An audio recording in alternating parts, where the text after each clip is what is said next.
So this was a major breach of trust, and I'm really sorry that this happened. We have a basic responsibility to protect people's data, and if we can't do that, then we don't deserve to have the opportunity to serve people.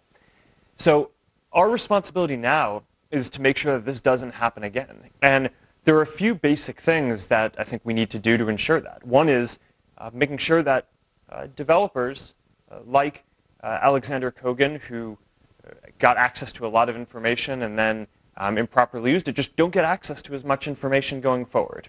We are doing a set of things to restrict the amount of access that developers can get going forward. But the other is we need to make sure that there aren't any other Cambridge Analyticas out there, right, or folks who have improperly accessed data. So we're going to go now and investigate every app that has access to a large amount of information from before we lock down our platform.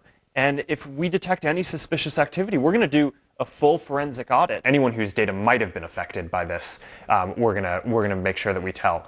And going forward, when we identify apps that are similarly doing sketchy things, we're going to make sure that we tell people then too. I think what's clear is that in 2016, we were not as on top of a number of issues as we should have, whether it was Russian interference or fake news.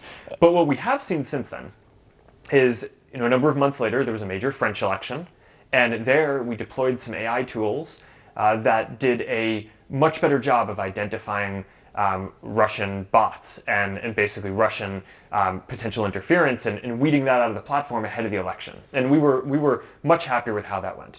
In 2017, last year, during the special election in the Senate seat in Alabama, we deployed some new AI tools that we built to detect fake accounts that were trying to spread false news. And we found a lot of different accounts coming from Macedonia.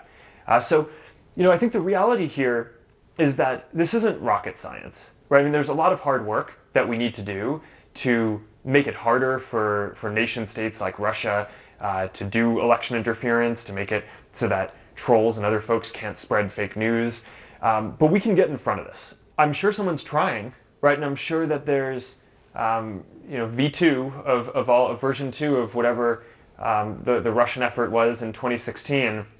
I'm sure they're working on that, and there are going to be some new tactics that we need to make sure that we observe and get in front of. What we see are a lot of folks trying to sow division, right? So that was a major tactic that we saw Russia try to use.